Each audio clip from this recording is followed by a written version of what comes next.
역사는 일관된 패턴을 보여줍니다. 이 패턴은 지난 300년 동안 모든 초강대국의 형태를 결정했습니다. 그것은 필수적인 전략적 자원의 통제를 중심으로 전개됩니다. 이것은 단순한 접근 이상의 것을 포함합니다. 진정한 힘은 절대적인 명령에서 나옵니다. 이러한 통제는 한 국가가 자원 배분을 지시할 수 있게 합니다. 이는 경쟁국 경제를 마비시킬 힘을 부여합니다. 더욱이 이는 세계적인 조건을 설정하는 데 상당한 영향력을 제공합니다. 현대사는 이러한 역학관계의 네 가지 사례를 보여줍니다. 단일 국가 또는 국가 그룹이 완전한 통제를 달성했습니다. 그들은 문명을 움직이는 필수 자원을 장악했습니다. 모든 경우에 이러한 힘은 그들을 세계적인 지배로 이끌었습니다. 1800년대 동안 영국은 석탄을 장악했습니다. 이 자원은 산업혁명의 바로 그 토대가 되었습니다. 공장, 철도, 증기선은 모두 운영을 위해 석탄에 의존했습니다. 영국은 이 필수 연료를 소유했습니다. 다른 국가들은 그것에 의존했습니다. 영국은 이 통제력을 활용하여 역사상 가장 큰 제국을 건설했습니다. 그 후 1900년대에 미국은 석유를 지배했습니다. 석유는 현대 세계에 필수적인 에너지를 제공했습니다. 자동차, 항공기, 그리고 군사력은 모두 이 연료에 의존했습니다. 미국은 이 중요한 자원을 보유했습니다. 다른 국가들은 그것을 필요로 했습니다. 이는 미국이 세계의 유일한 초강대국으로 부상하는 결과를 가져왔습니다. 1970년대에 사우디아라비아와 석유 수출국 기구는 유가에 영향을 미쳤습니다. 그들은 완전한 생산 독점을 가지고 있지는 않았습니다. 그럼에도 불구하고 그들의 생산량은 시장 가격을 결정하기에 충분했습니다. 그들은 이 힘을 능숙하게 활용했습니다. 유가는 배럴당 3달러에서 40달러로 급등했습니다. 서구 경제는 심각한 침체를 겪었습니다. 한편 석유 수출국 기구는 상당한 부를 축적했습니다. 미국은 그때 자국의 의존성의 의미를 이해했습니다. 현재 2025년에 중국은 히토류 원소를 장악하고 있습니다. 이 17가지 금속 원소는 모든 현대 기술에 필수적입니다.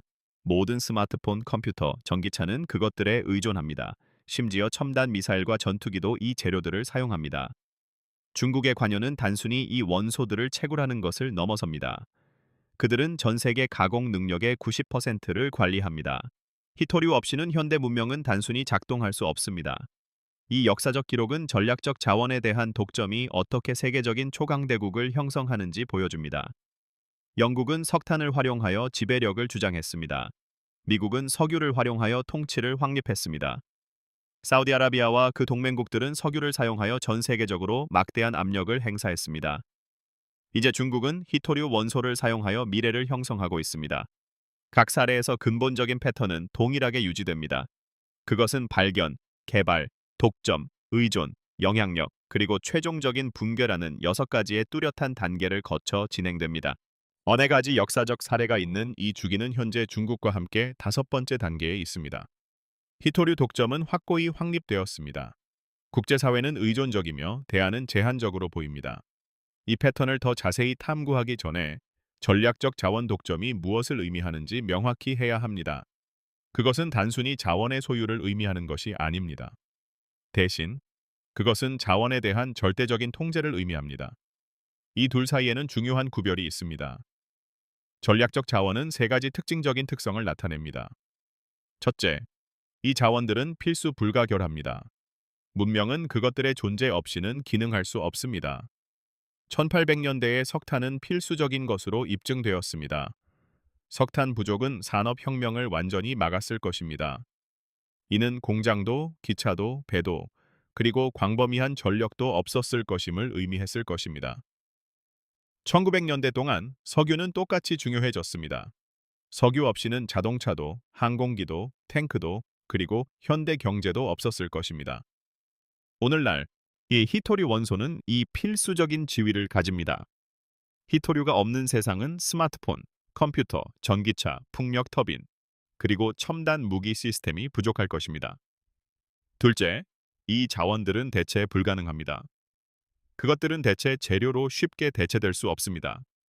산업 규모로 증기기관을 나무로 작동시키는 것은 불가능합니다. 석탄을 사용하여 제트 항공기를 운항할 수는 없습니다. 마찬가지로 히토류 원소 없이 스마트폰 화면을 만드는 것은 실현 불가능합니다. 기존 기술은 이러한 특정 자원들을 요구합니다. 셋째, 이 자원들은 지리적 집중을 나타냅니다. 그것들의 분포는 전 세계적으로 균일하지 않습니다. 소수의 제한된 지역만이 그것들을 소유합니다. 대다수의 지역은 그렇지 않습니다. 만약 단일 국가가 이 특정 지역들을 통제한다면 그것은 그것들에 의존하는 다른 모든 국가들을 효과적으로 통제하는 것입니다. 한 국가가 전략적 자원에 대한 독점을 확보하면 세 가지 뚜렷한 형태의 힘을 얻습니다. 첫 번째는 경제력입니다. 통제하는 국가는 원하는 어떤 가격이든 부과할 수 있습니다. 그것은 가격과 공급 모두를 결정합니다. 이는 다른 모든 국가들로부터 상당한 부를 추출할 수 있게 합니다. 두 번째는 군사력입니다. 소유 국가는 자국의 군대에 연료를 공급하는 동시에 적들에게는 필수적인 보급품을 거부할 수 있습니다. 그들은 봉쇄를 부과하고 제재를 시행할 수 있습니다. 이는 그들이 직접적인 충돌 없이 경쟁국의 군대에 도전할 수 있게 합니다. 세 번째 형태는 정치력입니다. 그러한 국가는 다른 국가들에게 상당한 양보를 하도록 강요할 수 있습니다. 그들은 자국 이익에 동조하지 않을 경우 공급 중단에 직면할 것이라고 주장할 수 있습니다. 또는 그들은 자국의 조건을 받아들이지 않으면 경제가 멈출 것이라고 주장할 수도 있습니다. 이것은 궁극적인 영향력을 나타냅니다. 영향력은 국제 정치에서 가장 강력한 힘으로 존재합니다. 최근 역사에서 4번이나 한 국가 또는 집단이 그러한 영향력을 달성했습니다. 이제 이것이 정확히 어떻게 발생했으며 그들이 이 새로운 힘으로 어떤 행동을 취했는지 살펴보겠습니다. 1800년대의 영국과 석탄을 생각해 봅시다. 변혁적인 산업혁명 이전에 세계 생산성은 전적으로 근육힘에 의존했습니다. 여기에는 인간의 노력, 동물의 노동, 그리고 풍차와 물레방아의 에너지가 포함되었습니다. 당시 에너지원은 심하게 제한적이었습니다. 결과적으로 에너지 생산, 그리고 부는 모두 제약을 받았습니다. 그때 매우 농축된 에너지원인 석탄이 등장했습니다. 석탄을 태우는 것은 물을 효과적으로 끓일 수 있었습니다. 이 과정은 증기를 발생시켰고 이는 혁명적인 기계들을 작동시켰습니다. 갑자기 단 하나의 공장이 1000명의 인부 생산량을 달성할 수 있었습니다. 단 하나의 기차가 100마리의 말보다 더 빠르게 물품을 운송할 수 있었습니다.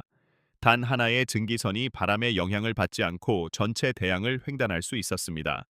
석탄은 전체 산업혁명을 여는 열쇠였습니다. 영국은 방대한 양의 석탄을 보유했습니다.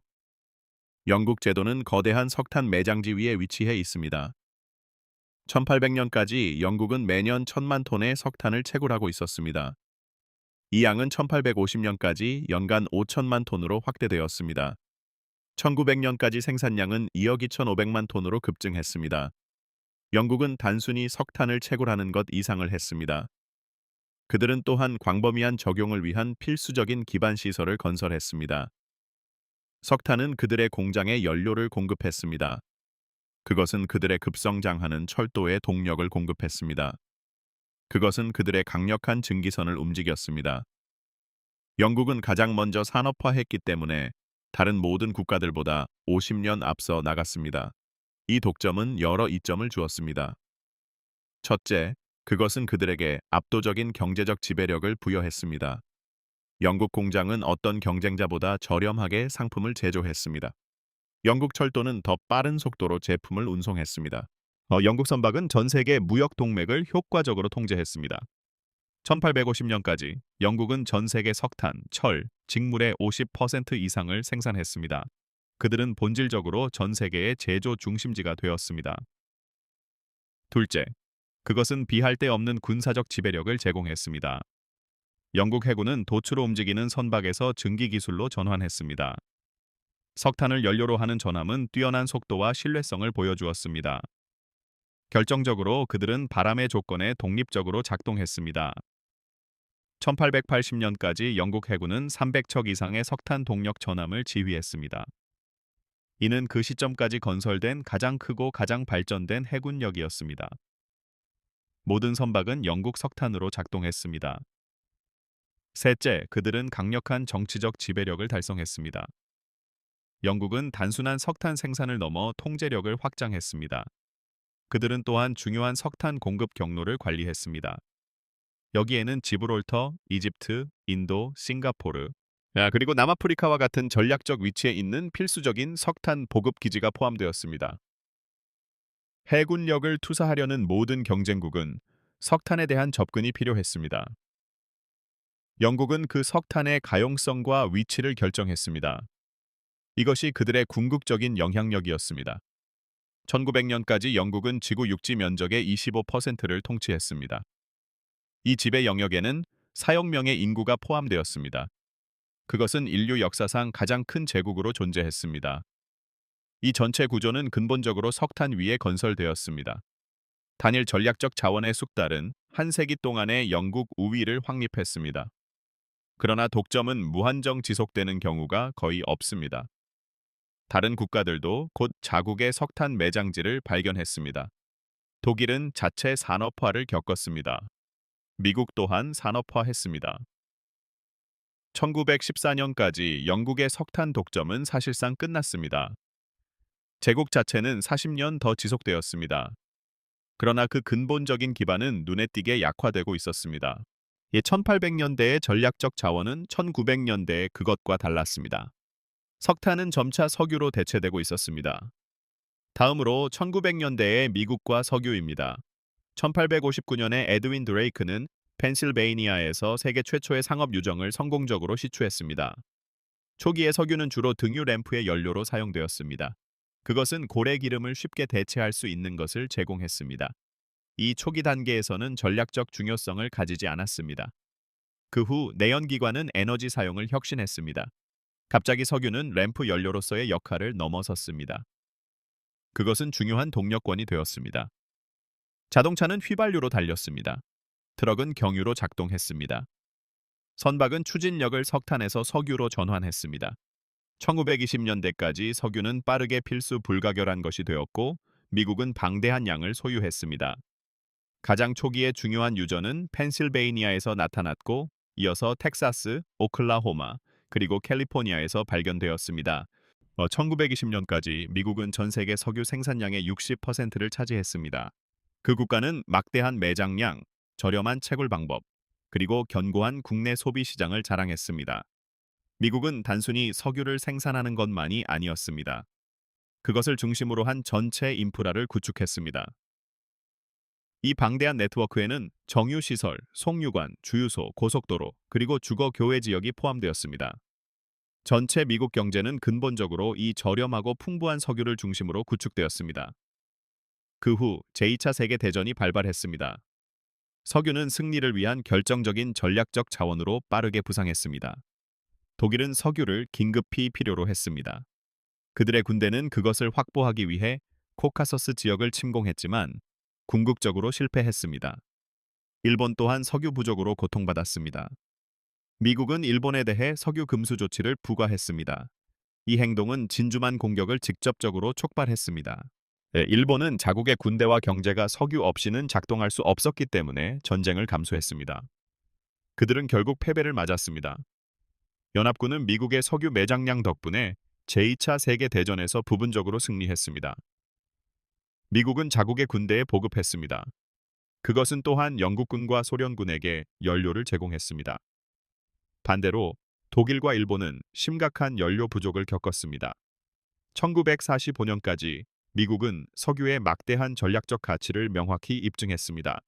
그 국가는 그것을 매우 풍부하게 소유했습니다. 전쟁이 끝난 후 미국은 전 세계 석유 생산량의 거의 50%를 생산했습니다.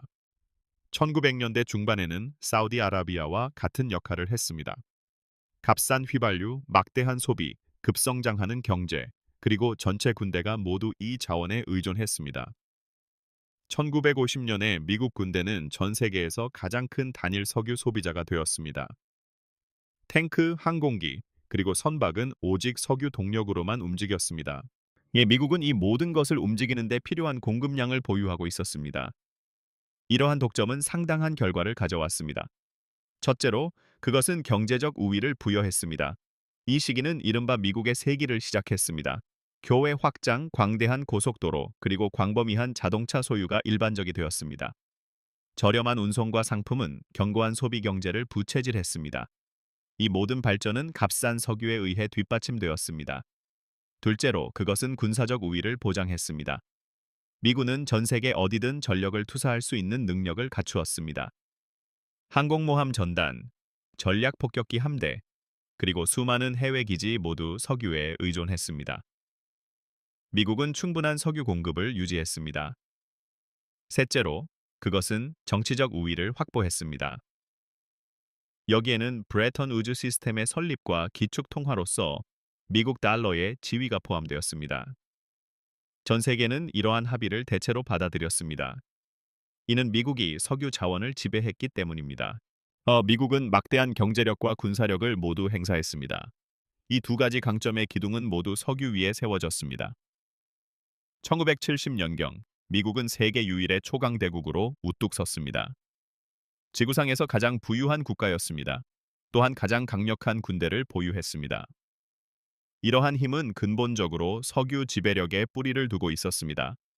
하지만 영국의 석탄 독점과 마찬가지로 미국의 석유 지배력도 유한했습니다. 1970년대에 이르러 미국의 국내 석유 생산량은 최대치에 도달했습니다. 미국은 생산하는 것보다 더 많은 석유를 소비하기 시작했습니다. 이러한 변화는 치명적인 취약점을 만들어냈습니다. 이 틈은 사우디아라비아와 석유 수출국 기구가 부상하는 계기가 되었습니다. 그들은 1970년대에 영향력 있는 석유 카르텔을 설립했습니다. 1970년에 미국의 석유 생산량은 하루 약 1,000만 배럴로 정점을 찍었습니다. 그러나 미국의 소비량은 하루 1,500만 배럴에 달했습니다. 이 심각한 적자는 주로 중동으로부터의 수입을 필요로 했습니다. 사우디아라비아의 막대한 석유 매장량은 1930년대에 발견되었습니다. 하지만 그들의 생산량은 1950년대와 60년대까지는 크게 증가하지 않았습니다. 1970년에 사우디아라비아는 매일 400만 배럴을 생산하고 있었습니다. 이 양은 미국보다 적었지만 영향력을 행사하기에는 충분히 컸습니다. 사우디아라비아는 곧 중요한 통찰력을 얻었습니다. 그들은 완전한 생산 독점을 필요로 하지 않는다는 것을 이해했습니다. 그저 전 세계 가격을 효과적으로 좌우할 만큼의 생산량만 있으면 되었습니다. 1960년에 사우디아라비아, 이란, 이라크, 쿠웨이트, 그리고 베네수엘라가 연합하여 석유 수출국 기구를 결성했습니다. 이 단체는 석유 카르텔로 기능했습니다. 그들의 주요 목표는 공급 관리를 통해 유가를 통제하는 것이었습니다. 1973년에 그들은 이러한 전략을 시작했습니다. 1973년 10월 욤키푸르 전쟁이 발발했습니다. 이 분쟁은 이스라엘과 이집트, 시리아를 대립시켰습니다. 미국은 이스라엘을 지원했습니다. 이에 대응하여 사우디아라비아를 주요 리더로 하는 오펙은 석유 금수 조치를 시행했습니다. 그들은 미국과 이스라엘의 동맹국들에 대한 석유 판매를 중단했습니다. 그 결과 유가는 4배로 치솟았습니다. 배럴당 3달러에서 12달러로 올랐습니다. 1979년에 이란 혁명 이후 유가는 배럴당 40달러에 달했습니다. 미국 경제는 심각한 침체를 겪었습니다. 휘발유를 사기 위한 긴 줄과 배급이 흔한 일이 되었습니다. 인플레이션이 급격히 치솟았습니다. 실업률 또한 증가했습니다. 주식시장은 크게 폭락했습니다. 이러한 사건들이 심각한 석유 위기를 특징지었습니다. 이 시기는 냉혹한 현실을 드러냈습니다. 미국은 외부 자원에 깊이 의존하고 있었습니다. 미국은 더 이상 자체 석유 공급을 통제하지 못했습니다. 대신 석유 수출국 기구가 이러한 권력을 쥐고 있었습니다. 이러한 상황은 미국을 그들의 영향력에 취약하게 만들었습니다. 석유 수출국 기구의 지렛대는 그들에게 막대한 힘을 부여했습니다. 첫째로, 그들은 상당한 경제적 영향력을 얻었습니다.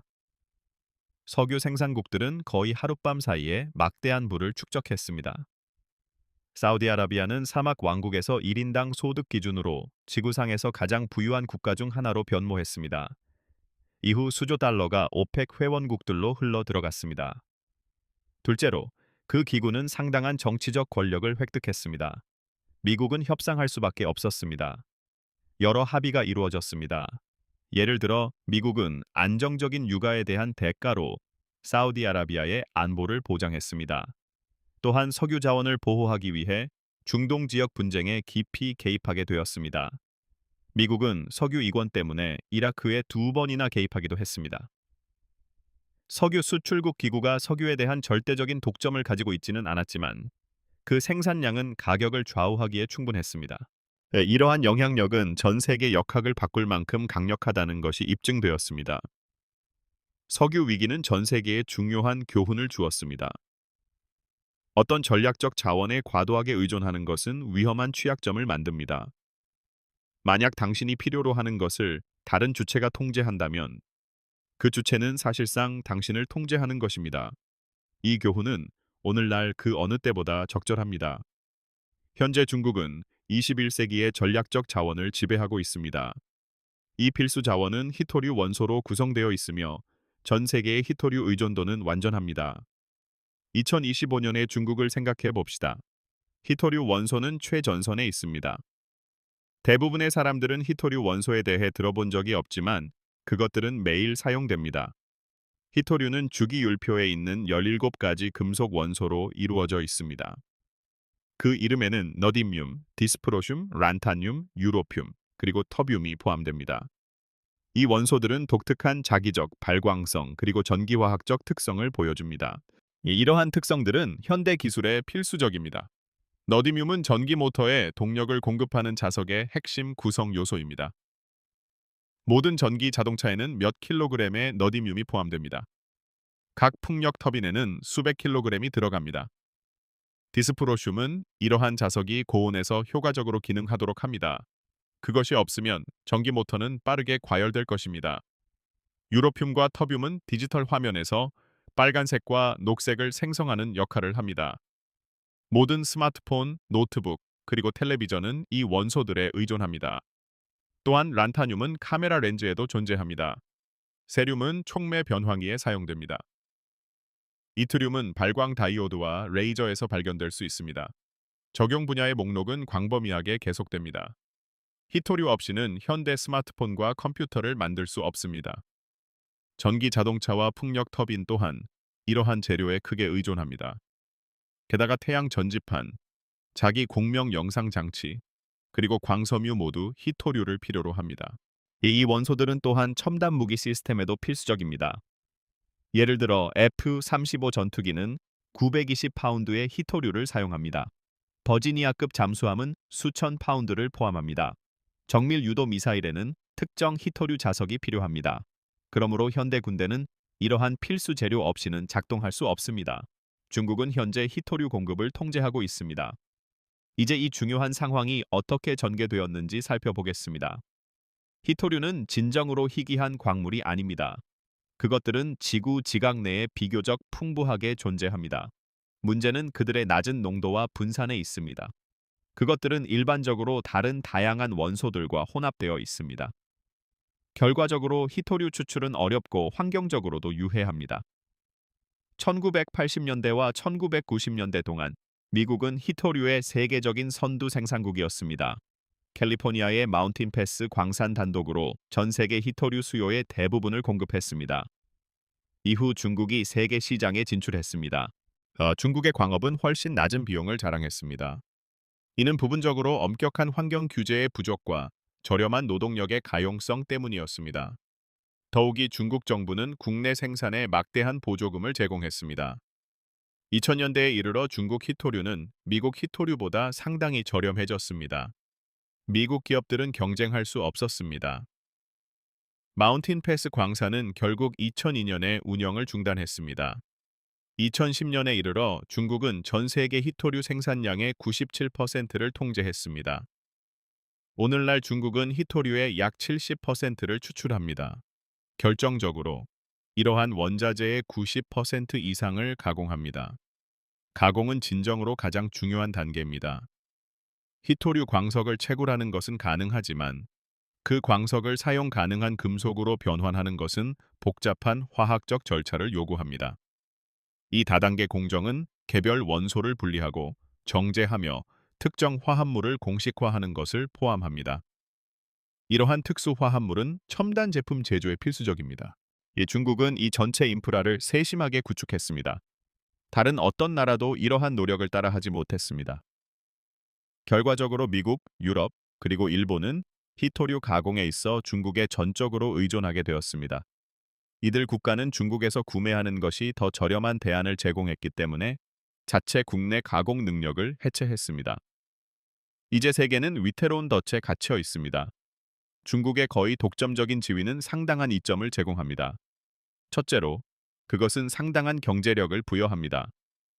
중국은 이러한 절대적으로 필수적인 재료의 가격을 효과적으로 좌우할 수 있습니다. 2010년에 중국은 히토류 수출을 잠시 제한했습니다.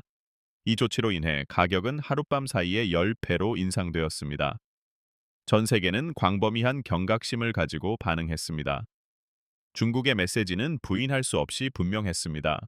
그것은 세계가 중국을 필요로 하지만 중국은 세계를 필요로 하지 않는다는 것을 암시했습니다. 둘째로, 중국은 이제 상당한 군사력을 보유하고 있습니다. 이 모든 첨단 무기 시스템은 기능성을 위해 히토류를 필요로 합니다.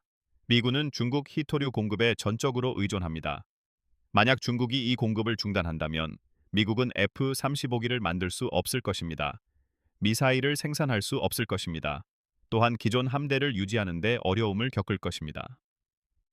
펜타곤은 이 치명적인 취약점을 공개적으로 인정하고 있습니다. 그들은 이것을 전략적 약점으로 공식적으로 식별했습니다. 현재 이 문제에 대한 단기적인 해결책은 존재하지 않습니다.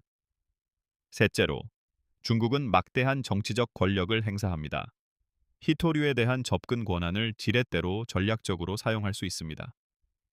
예를 들어 히토류를 찾는 국가들은 중국의 정치적 목표에 동조하도록 압력을 받을 수 있습니다. 중국은 특정 국가들이 제재를 부과하는 것을 자제하도록 요구할 수 있습니다. 또한 대만 지원을 중단하도록 주장할 수도 있습니다. 이러한 요구를 따르지 않으면 중국은 공급을 중단하여 해당 국가들의 경제 붕괴를 유발할 수 있습니다. 이 시나리오는 독점적 통제에 내재된 힘을 생생하게 보여줍니다. 중국은 현재 이 힘을 쥐고 있습니다. 이러한 의존성에 대해 명확히 합시다. 미국은 현재 히토류의 80%를 중국에서 수입합니다. 유럽의 중국 수입은 90%를 초과합니다. 일본의 의존도는 거의 100%에 달합니다. 게다가 이러한 독특한 재료에 대한 즉각적인 대체제는 없습니다. 제조업체들은 너듐듐 없이는 전기차 모터를 생산할 수 없습니다. 유로듐과 터듐 없이는 스마트폰 화면을 만들 수 없습니다. 현재 기술은 이러한 특정 원소들을 특별히 요구합니다. 오스트레일리아, 캐나다, 그리고 미국과 같이 다른 히토류 매장지가 전 세계적으로 존재하지만 그 개발에는 상당한 난관이 있습니다. 새로운 채굴 작업을 개발하는 데는 수년이 걸립니다. 필요한 처리 시설을 건설하는 데는 완벽하게 10년이 필요할 수 있습니다. 오늘 건설 노력이 시작되더라도 세계는 여전히 10년 뒤처질 것입니다. 그동안 의존성은 계속됩니다. 중국은 이러한 현실을 완전히 인지하고 있습니다. 2019년 미국과 중국 간의 무역 긴장 속에서 중국 국영 언론은 히토류 수출 중단을 공개적으로 위협했습니다. 전달된 메시지는 명확했습니다.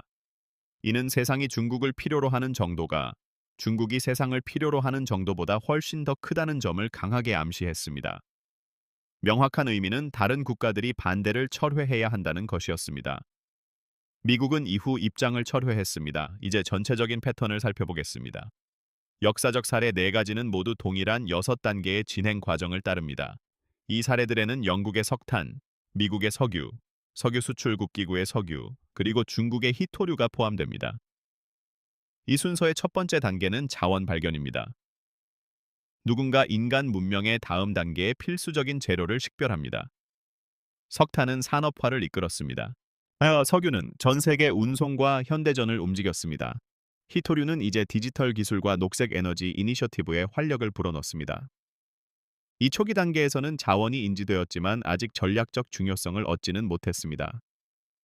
두 번째 단계는 인프라 개발입니다.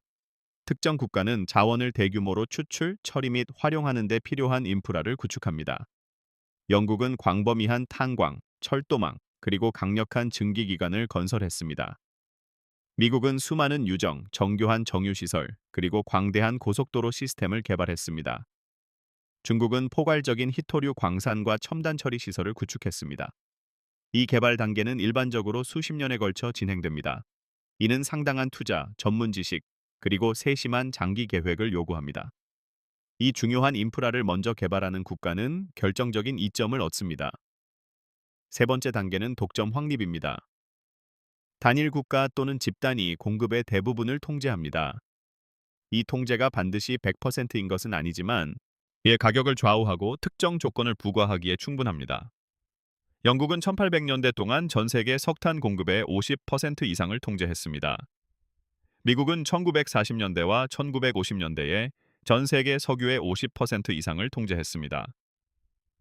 석유 수출국 기구는 1970년대 석유의 40% 이상을 통제했습니다. 오늘날 중국은 희토류 가공의 90% 이상을 통제합니다. 이 독점이 확고히 확립되면 전 세계적인 의존성이 나타나기 시작합니다. 네 번째 단계는 전 세계적인 의존성입니다. 세상의 나머지 국가들은 독점 국가에 의존하게 됩니다. 산업은 이 자원의 지속적인 공급을 가정하여 구축됩니다. 전체 경제가 이 자원에 대한 보장된 접근을 중심으로 구성됩니다. 심지어 군사 전략도 이 자원의 가용성을 염두에 두고 고안됩니다. 이 시점에는 쉽게 구할 수 있는 대안이 존재하지 않습니다. 영국의 산업 경쟁국들은 산업화를 발전시키기 위해 석탄이 필요했습니다.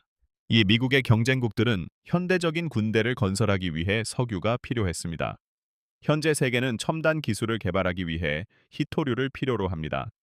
이 단계에서 독점 국가는 최대한의 영향력을 가집니다. 그들은 부를 축적하고 국제 조건을 좌우하며 전 세계 지정학에 상당한 통제력을 행사할 수 있습니다. 다섯 번째 단계는 독점 착취입니다. 독점 국가는 자신의 지배적인 영향력을 적극적으로 활용합니다. 이 착취는 때로는 공격적으로 수행되지만 다른 때에는 더 미묘하게 적용됩니다. 영국은 석탄 지배력을 사용하여 광대한 제국을 유지했습니다. 미국은 석유 지배력을 활용하여 전 세계 리더십을 유지했습니다. 석유 수출국 기구는 석유 영향력을 사용하여 부를 얻고 정치적 양보를 확보했습니다. 현재 중국은 희토류 영향력을 사용하여 지정학적 목표를 추진하고 있습니다. 이는 현재 진행 단계입니다.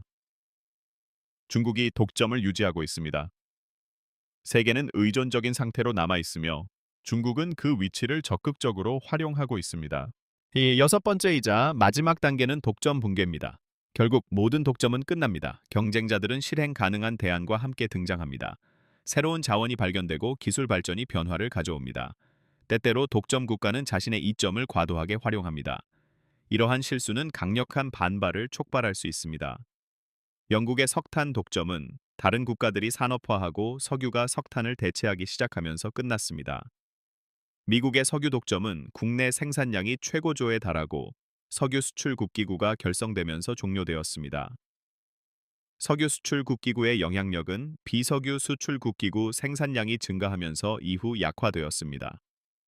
게다가 새로운 대안들도 개발되었습니다. 중국의 희토류 독점도 결국 비슷한 결말을 맞이할 것입니다. 하지만 이는 가까운 미래에 발생하지 않을 것이며 분명히 상당한 결과를 초래할 것입니다. 세계는 현재 이 순환의 다섯 번째 단계에 있습니다. 중국이 독점을 유지하고 있습니다. 전 세계적인 의존성이 지속되고 있으며 중국은 이 이점을 적극적으로 착취하고 있습니다. 이 상황의 중요한 경고 신호들을 강조하겠습니다. 첫 번째 경고 신호는 전체 공급망에 대한 중국의 완전한 지배력입니다. 중국은 단순히 희토류를 채굴하는 것이 아닙니다. 그들은 공정의 모든 단계를 통제합니다. 여기에는 채굴, 1차 처리, 고급 정제, 그리고 최종 자석 및 부품 제조가 포함됩니다. 다른 어떤 나라도 이처럼 완전한 공급망 역량을 가지고 있지 않습니다. 비록 미국이 현재 일부 희토류를 채굴하고 있지만 마운틴 패스 광산은 재개장했습니다. 그러나 원광석은 처리를 위해 중국으로 운송됩니다. 미국은 그 후 정제된 금속을 중국으로부터 다시 구매합니다. 이는 진정한 독립이 아닙니다. 대신 추가적인 단계가 포함된 의존성을 나타냅니다. 두 번째 경고 신호는 단기적인 대안의 완전한 부재입니다. 필요한 희토류 처리 시설을 건설하는 데는 일반적으로 7년에서 10년이 걸립니다. 전문 인력을 훈련하는 데도 수년이 필요합니다. 이 산업에 필요한 깊이 있는 전문 지식을 개발하는 데는 수십 년이 걸릴 수 있습니다. 미국과 유럽 국가들이 오늘 역량 구축을 시작하더라도 아무리 빨라도 2035년까지는 독립을 달성하지 못할 것입니다. 중국은 이 시간대를 정확히 인지하고 있습니다. 그들은 중요한 10년의 창을 가지고 있습니다. 이 전체 기간 동안 이 의존성에서 벗어나는 것은 불가능할 것입니다. 세 번째 경고 신호는 이러한 재료에 대한 수요가 급증하고 있다는 점입니다. 히토류 수요는 폭발적으로 증가하고 있습니다. 전기차는 휘발유 동력 자동차를 꾸준히 대체하고 있습니다. 각 전기차는 기존 휘발유차보다 10배 더 많은 히토류를 필요로 합니다. 풍력 터빈은 전 세계적으로 광범위하게 건설되고 있습니다. 각 터빈 하나는 수백 킬로그램의 히토류를 필요로 합니다. 전자장치들은 전례 없는 속도로 확산되고 있습니다. 여기에는 계속 증가하는 수의 휴대폰, 컴퓨터, 그리고 다양한 기타 기기들이 포함됩니다. 이 모든 장치들은 작동을 위해 히토류를 필요로 합니다. 2030년까지 히토류 수요는 3배로 증가할 것으로 예상됩니다. 물론 중국이 주요 공급을 통제합니다. 네 번째 경고 신호는 히토류의 무기화입니다. 중국은 이미 히토류 수출을 중단하겠다고 위협했습니다. 2010년 일본과의 외교 분쟁 중 중국은 히토류 선적을 일시적으로 제한했습니다. 일본의 전자산업은 경고음을 울렸습니다. 2019년 중국은 고조되는 무역 분쟁 중에 미국에 경고를 보냈습니다. 가장 심각한 조치들은 아직 발생하지 않았지만 위협은 여전히 상당합니다. 미국과 중국 간의 관계가 더욱 긴장됨에 따라 자원 무기화 가능성은 증폭됩니다. 이러한 긴장된 관계는 주로 타이완, 경제 무역, 그리고 광범위한 지정학적 문제를 포함합니다. 미래 위험의 중요한 지표는 재료의 축적입니다. 미국 국방부는 히토류 원소의 전략적 비축량을 유지하고 있습니다. 하지만 이 공급량은 상당히 제한적입니다. 이는 불과 수개월간의 무기 제조에만 충분합니다. 이 작은 비축량은 장기적인 분쟁이나 봉쇄에는 불충분할 것입니다. 반대로 중국은 적극적으로 비축량을 늘려왔습니다. 중국은 전략적 비축량을 만들고 공급망을 확보하고 있습니다. 베이징은 히토류가 어떤 분쟁에서든 결정적인 영향력의 핵심이 될 미래를 예상합니다. 이것이 모든 사람에게 미치는 영향을 생각해 보십시오. 이 상황은 경제, 국가 안보, 그리고 일상생활에 심각한 영향을 미칩니다. 만약 중국이 히토류 수출을 중단한다면 세계 경제는 완전히 멈출 것입니다. 단순히 속도가 느려지는 것이 아니라 완전히 작동을 멈출 것입니다.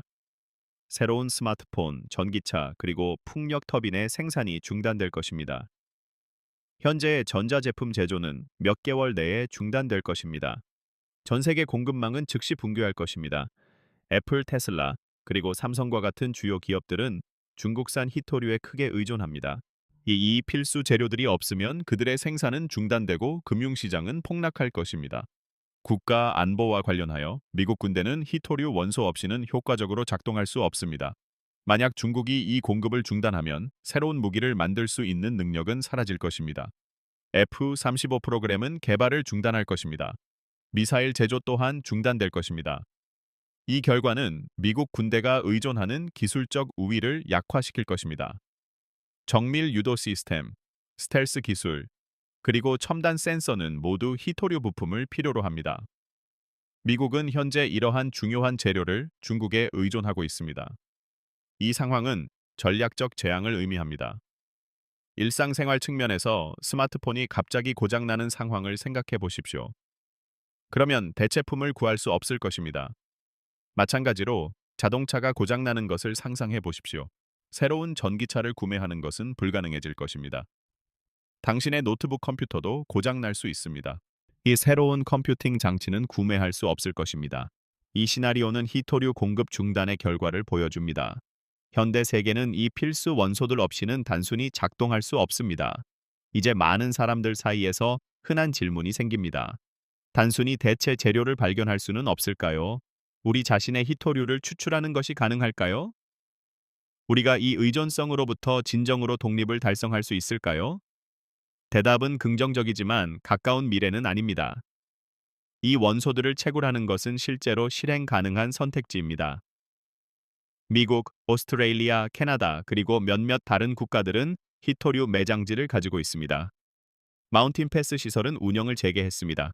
또한 새로운 추출 장소들이 현재 개발 중입니다. 그럼에도 불구하고 원자재 추출은 도전의 한 측면에 불과합니다. 주요 제약은 처리 단계에 있습니다. 충분한 처리 역량을 구축하는 데는 일반적으로 완벽하게 10년이 필요합니다. 중국은 포괄적인 처리 인프라를 구축하는 데 30년을 투자했습니다. 10년 내에 이와 동일한 수준의 개발을 달성하려는 노력이 진행 중입니다. 이 노력의 성공은 불확실합니다. 하지만 이 전환 기간 동안 우리의 입장은 여전히 불안정합니다. 이 원소들에 대한 실행 가능한 대안은 현재 부족합니다. 과학자들은 잠재적인 대체품을 활발히 연구하고 있습니다. 예를 들어 그들은 히토류 부품 없이 작동하는 자석을 연구합니다. 그들은 또한 다른 재료를 사용하는 디스플레이 기술을 검토합니다. 이러한 노력에도 불구하고 필요한 기술 발전은 아직 완전히 이루어지지 않았습니다. 중요한 과학적 돌파구가 생긴다 해도 상업적 구현에는 일반적으로 수년이 걸립니다. 재활용 과정은 어느 정도 도움이 됩니다. 히토류 원소는 실제로 폐기된 전자기기에서 추출될 수 있습니다. 그럼에도 불구하고 필요한 재활용 인프라는 아직 크게 발전하지 못했습니다. 이 재활용만으로는 이 재료들에 대한 전 세계적인 수요를 충족시킬 수 없습니다. 미국은 매년 약 150만 톤의 전자 폐기물을 발생시킵니다. 이 폐기물에 포함된 히토류 중 1% 미만이 재활용됩니다. 이 물질의 대부분은 매립지로 향합니다. 또는 중국으로 선적되어 처리됩니다. 거기서 중국 기업들은 히토류를 회수하고 우리에게 다시 판매합니다. 여기 가혹한 현실이 있습니다. 미국과 서방 국가들은 중대한 전략적 실수를 저질렀습니다. 그들은 중국이 필수 자원에 대한 독점적 지배권을 확립하도록 허용했습니다. 이 자원은 절대적으로 필수적인 것으로 알려져 있었습니다. 이 결정은 단기적인 경제적 이점 때문에 내려졌습니다. 생산시설은 해외로 이전되었습니다. 국내 제조 역량은 그 후 폐쇄되었습니다. 이는 심각한 의존 상태로 이어졌습니다. 오늘날 이러한 조치들의 결과가 분명해지고 있습니다. 중국의 현재 위치는 단순한 운이 아닙니다. 대신 이러한 결과는 의도적인 장기 전략에서 비롯되었습니다. 1990년대에 덩샤오핑은 강력한 발언을 했습니다. 그는 중동이 석유를 통제하는 동안 중국은 히토류를 보유하고 있다고 언급했습니다. 그는 이 자원들의 엄청난 전략적 중요성을 완전히 이해했습니다. 결과적으로 중국은 이러한 이해에 맞춰 투자를 지시했습니다. 중국은 새로운 광산 채굴 작업을 건설했습니다. 또한 첨단 가공 시설을 설립했습니다. 중국은 생산을 대대적으로 보조하여 국제 경쟁자들을 시장에서 몰아냈습니다. 이는 중국이 완전한 독점적 통제를 확보할 수 있게 했습니다. 이제 중국은 이러한 지배력을 통해 막대한 영향력을 행사합니다. 이러한 영향력의 수준은 한때 영국이 석탄으로 가졌던 것과 비슷합니다. 또한 미국이 석유 매장량을 통해 행사했던 힘과 유사합니다. 마찬가지로 석유 수출국 기구는 세계 유가에 대한 유사한 영향력을 보여주었습니다. 중요한 전략적 자원에 대한 지배력은 종종 초강대국 지위를 부여합니다. 중국은 현재 이러한 강력한 통제력을 유지합니다. 이 네 가지 역사적 독점을 살펴보겠습니다. 영국의 석탄 생산 통제는 약 100년 동안 지속되었습니다. 이 기간은 1800년부터 1900년까지였습니다. 다른 나라들이 산업화되고 석유가 석탄을 대체하면서 영국의 지배력은 끝났습니다. 미국의 석유 지배는 대략 30년 동안 지속되었습니다. 이 시대는 1945년부터 1975년까지 이어졌습니다. 석유 생산이 정점에 달하고 석유 수출국 기구가 설립되면서 끝났습니다. 석유 수출국 기구의 영향력은 그 후 약 15년 동안 지속되었습니다. 이 기간은 1973년부터 1988년까지의 오습니다. 비회원국의 석유 생산량이 증가하기 시작하면서 그 힘은 약해졌습니다. 동시에 세계 석유 수요도 감소했습니다. 중국의 히토류 독점은 약 2010년에 시작되었습니다. 우리는 이제 이 변화하는 상황에 약 15년째 있습니다. 이전의 독점들과 달리 현재의 독점은 꾸준히 공고해지고 있습니다. 중국은 이 분야에 대한 투자를 계속 늘리고 있습니다. 또한 중국은 가공 및 추출 역량을 확장하고 있습니다. 게다가 중국은 전 세계 공급망을 적극적으로 통합하고 있습니다. 중국 정부는 현재의 성공에 안주하지 않습니다. 대신 그들은 자신들의 지배적인 위치를 확고히 다지고 있습니다. 다른 나라들이 독립을 이룰 기회는 빠르게 줄어들고 있습니다. 현대사에서 4번에 걸쳐 전략적 자원의 지배가 세계 권력 역학을 형성했습니다. 석탄 자원은 대영 제국의 부상의 기반이 되었습니다. 마찬가지로 석유는 미국의 헤게모니 출현을 가능하게 했습니다. 석유의 영향력은 또한 석유 수출국 기구에 막대한 부를 창출했습니다. 이는 결과적으로 중동 지역의 전략적 중요성을 높였습니다. 현재 히토류 원소에 대한 지배력은 중국의 영향력을 형성하고 있습니다. 이 지배력은 이제 전 세계의 모든 선진국에 걸쳐 확장됩니다. 반복되는 패턴은 놀랍도록 일관됩니다. 이 역사적 진행 과정은 여러 가지 뚜렷한 단계를 거쳐 전개됩니다. 이 단계들은 초기 발견, 이어진 집중 개발, 그리고 독점의 확립을 포함합니다. 그 후 의존성이 발생하여 상당한 영향력으로 이어집니다. 궁극적으로 이러한 경로는 종종 시스템 붕괴로 절정에 이릅니다. 그러나 현재 상황은 이 순서의 5번째 단계만을 반영합니다. 이는 국가적 영향력의 중요한 단계입니다. 이러한 단계는 수십 년 동안 지속될 수 있습니다. 예측 가능한 미래에 중국은 이 필수 자원에 대한 통제권을 유지합니다. 이 히토류 원소들은 현대 문명의 기반을 이룹니다. 거의 모든 기술 발전은 중국의 공급에 의존합니다. 모든 군사 시스템이 그것에 의존합니다. 모든 친환경 에너지 솔루션 또한 중국의 제공에 달려 있습니다. 이것이 바로 히토류 덫입니다. 세계는 현재 이 딜레마에 갇혀 있습니다. 일부 관찰자들은 이러한 우려를 지나치게 과장된 것으로 일축합니다. 그들은 종종 시장의 힘이 문제를 자연스럽게 해결할 것이라고 주장합니다. 게다가 그들은 적절한 대안이 결국 발견될 것이라고 단언합니다. 나아가 이들은 중국이 글로벌 시장에 대한 의존 때문에 공급을 중단할 위험을 감수하지 않을 것이라고 주장합니다. 영국의 경쟁자들은 석탄 지배력에 대해 비슷한 견해를 표명했습니다. 미국의 석유 강대국 지위에 반대하는 사람들은 똑같은 의견을 표했습니다. 석유 수출국 기구에 의존하던 소비자들은 역사적인 석유 금수 조치 이전에 유사한 주장을 했습니다. 다른 국가에 대한 의존은 명백한 취약점을 구성합니다.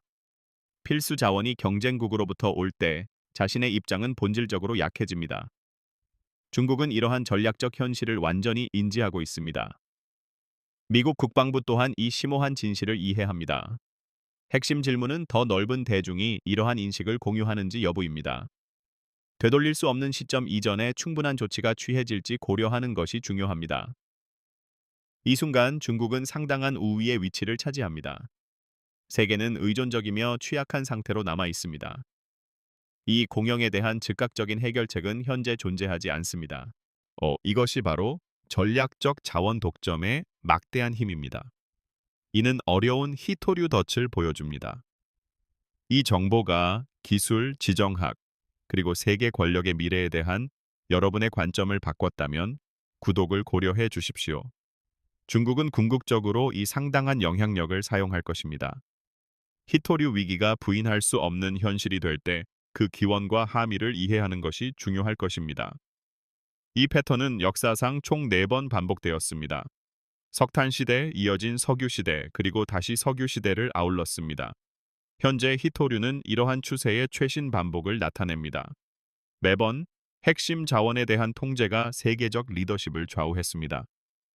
역사의 교훈은 이 현상에 대한 귀중한 통찰력을 제공합니다.